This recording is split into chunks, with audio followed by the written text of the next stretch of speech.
ओम श्री परमात्मने नमः। गीता सुगीता कर्तव्या किमन्यैः शास्त्रविस्तरैः या स्वयं पद्मनाभस्य मुखपद्माद् विनिसृता। नमस्कार। समसामयिक जीवन के दृष्टिकोण से भगवत गीता की खोज हम और आप मिलकर कर रहे हैं और आज इस श्रृंखला के दूसरे दिन में आप सबका स्वागत है। हालांकि श्रीमद् भगवत गीता के श्लोक प्राचीन है, लेकिन उनका ज्ञान कालातीत है और आज की दुनिया में हमारे साथ गूंजता रहता है। आधुनिक परिप्रेक्ष्य में हम देखेंगे कि गीता कैसे कैसे हमारे जीवन को सरल बनाती है। तो आज प्रथम अध्याय के पहले 11 श्लोक हम पढ़ेंगे। ओम श्री परमात्मने नमः। अथ प्रथमोऽध्यायः। धृतराष्ट्र उवाच धर्मक्षेत्रे कुरुक्षेत्रे समवेतायुयुत्सवः मामकाः पांडवाश्चैव किमकुर्वत संजय। धृतराष्ट्र संजय से पूछ रहे हैं कि हे संजय, धर्म की जो भूमि है कुरुक्षेत्र, वहां युयुत्सु होकर, युयुत्सी अर्थात युद्ध के इच्छुक, युद्ध की इच्छा से इकट्ठे हुए मेरे और पांडु के पुत्रों ने क्या किया। तो संजय उत्तर देते हैं अगले श्लोक में। संजय उवाच दृष्ट्वा तु पांडवानीकं व्यूढं दुर्योधनस्तदा आचार्यमुपसंगम्य राजा वचनमब्रवीत्। कि उस समय संजय ने कहा, पांडव की जो व्यूह रचना थी उसको देखकर राजा दुर्योधन द्रोणाचार्य के पास गए और इस प्रकार कहा, पश्येतां पांडुपुत्राणाम् आचार्य महतीं च मूं व्यूढां द्रुपदपुत्रेण तव शिष्येण धीमता। हे आचार्य, आपके बुद्धिमान शिष्य द्रुपद पुत्र धृष्टद्युम्न के द्वारा व्यूहाकार खड़ी की गई पांडु पुत्रों की इस महान सेना को देखिए। अत्र शूरा महेश्वासा भीमार्जुन समायुधि युयुधानो विराटश्च द्रुपदश्च महारथः। यहाँ इस सेना में महान धनुर्धारी शूर योद्धा हैं जो युद्ध में भीम और अर्जुन के समान हैं, जैसे युयुधान, विराट, महारथी राजा द्रुपद, धृष्टकेतुश्चेकितानः, काशीराजश्च वीर्यवान, पुरुजित् कुन्तिभोजश्च सैव्यश्च नरपुंगवः, युधामन्युश्च विक्रांत, उत्तमौजाश्च वीर्यवान, सौभद्रो द्रौपदेयाश्च सर्व एव महारथाः। पांडवों की सेना के वीरों के नाम गिनाते हुए द्रोणाचार्य से दुर्योधन कह रहे हैं कि धृष्टकेतु, चेकितान, काशीराज, पुरुजित, कुंतीभोज और नरपुंगव, नरश्रेष्ठ दैव्य, पराक्रमी युधामन्यु, बलशाली उत्तमौजा और सुभद्रा के पुत्र अभिमन्यु और द्रौपदी के पुत्र द्रौपदेय, ये सभी महारथी हैं। महारथी शब्द से मैं यहां स्पष्ट कर दूं कि महारथी का जो लक्षण है वो महाभारत के भीष्म पर्व में दिया है नीलकंठी टीका में। एको दश सहस्त्राणि योधयेद्यस्तु धन्विनाम शस्त्र शास्त्र प्रवीणश्च महारथ इति स्मृतः अनितान्योधयेद्यस्तु संप्रोक्तोतिरथस्तु सह रथित्वेकेन यो युध्येत् तन्न्यूनोर्धरथो मतः। अर्थात जो अकेला 10,000 धनुषधारी योद्धाओं से युद्ध कर सके और सभी शस्त्र संबंधी शास्त्र में प्रवीण हो, उसे महारथी कहा जाता है। और जो आवाहन करने पर अगणित योद्धाओं के साथ युद्ध कर सके वह अतिरथी है, और जो एक के साथ युद्ध कर सके वह रथी है, और उससे भी न्यून स्तर का अर्धरथी माना जाता है। तो यहाँ कई नाम 3 श्लोक में गिनाए हैं दुर्योधन ने द्रोणाचार्य जी को। ये सब इनकी सेना में महारथी हैं। आगे देखिए, अस्माकं तु विशिष्टाये तान्निबोध द्विजोत्तम नायका मम सैन्यस्य संज्ञार्थं तान् ब्रवीमि ते। हे द्विजोत्तम, हे ब्राह्मण श्रेष्ठ, हमारे पक्ष के जो सेना नायक हैं, सेना का संचालन करने वाले हैं, उनको भी आप जान लीजिए। ये आपके ज्ञान के लिए, आपके जानकारी के लिए बता दूं। आपकी जानकारी के लिए उन सेना नायकों के नाम मैं आपको बताता हूं जो हमारी तरफ से सेना का नेतृत्व कर रहे हैं।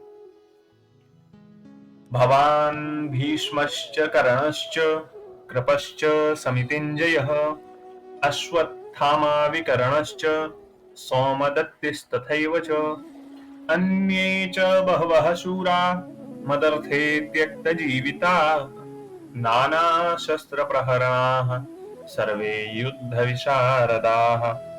भगवान आप, भीष्म, कर्ण और संग्राम में हमेशा जीतने वाले कृपाचार्य। समितिंजय शब्द आया, जो समिति में यानी संग्राम में विजयी हो उसे समितिंजय कहते हैं। तो संग्राम में विजयी होने वाले कृपाचार्य, अश्वत्थामा, विकर्ण तथा सोमदत्ती। सोमदत्ती का अर्थ है सोमदत्त का पुत्र जो भूरिश्रवा था, उससे संबंध है। और मेरे लिए जीवन का त्याग करने वाले, यानी कि मेरे प्रयोजन की सिद्धि के लिए जिन्होंने जीवन तक का त्याग करने का निश्चय कर लिया है, प्राण देने का भी निश्चय कर लिया, ऐसे बहुत सारे शस्त्र और अस्त्रों से सुसज्जित तथा युद्ध में कुशल बहुत सारे शूरवीर हमारी सेना में भी है। अपर्याप्तम तदस्माकं बलं भीष्माभिरक्षितं पर्याप्तं त्विदमेतेषां बलं भीमाभिरक्षितं। भीष्म के द्वारा हमारी रक्षित सेना अपर्याप्त है, किंतु भीम द्वारा रक्षित उनकी सेना पर्याप्त है। अथवा भीष्म के द्वारा रक्षित हमारी सेना अपरिमित है, किंतु भीष्म के द्वारा रक्षित उनकी सेना परिमित ही है।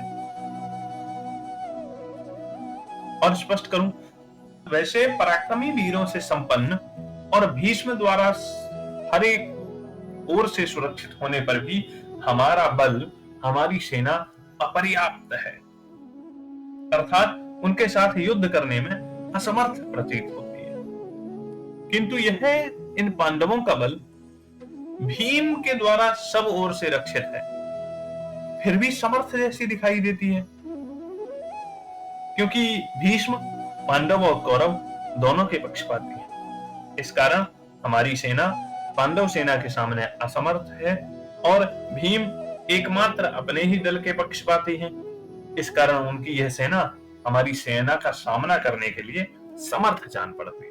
अयनेषु च सर्वेषु यथा भागमवस्थिताः भीष्ममेवाभिरक्षन्तु भवन्तः सर्व एव हि।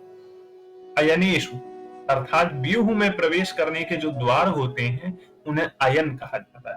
अयनेषु क्योंकि व्यूह में प्रवेश करने के उन सभी द्वारों पर यथा भाग, अपने अपने भाग के अनुसार, अपने अपने हिस्से के अनुसार, अपनी अपनी रणभूमि का परित्याग न करके डटे हुए आप सभी लोग सब ओर से एकमात्र भीष्म की ही इस प्रकार रक्षा करें जिससे दूसरों के साथ युद्ध करते समय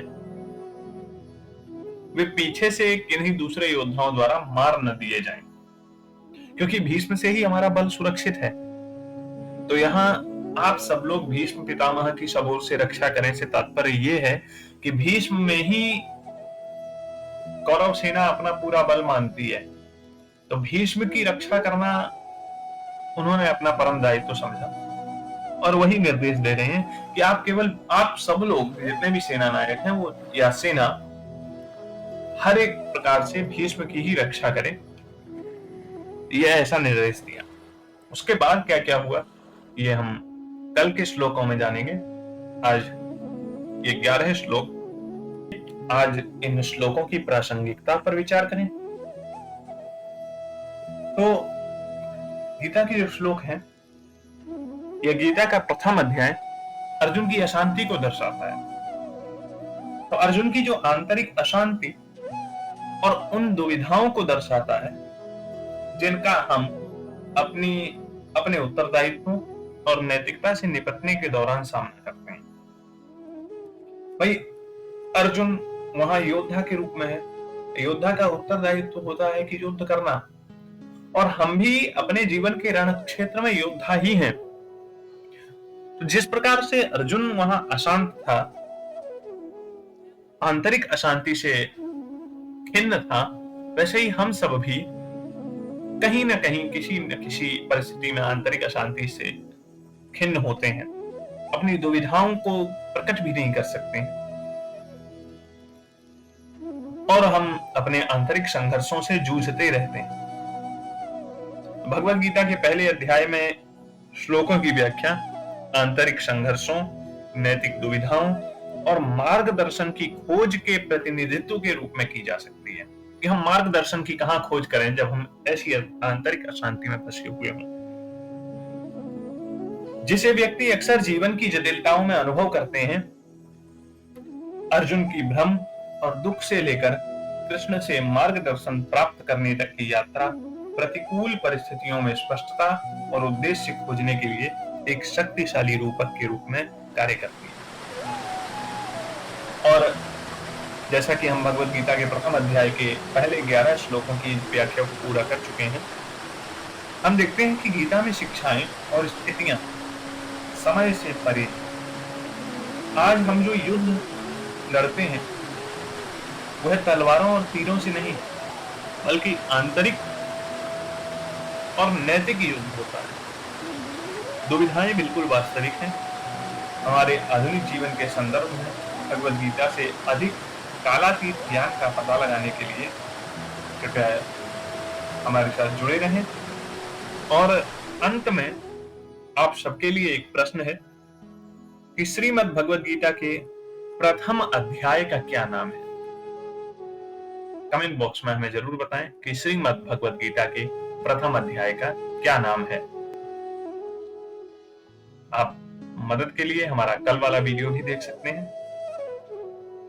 इस श्रृंखला में आज दूसरे दिन हमारे साथ जुड़ने के लिए आपका धन्यवाद, और आशा है कि ऐसे ही आप और हम मिलकर के गीता के इस ज्ञान सागर में गोते लगाकर कुछ आधुनिक जीवन के लिए मोती चुनकर लाते रहेंगे।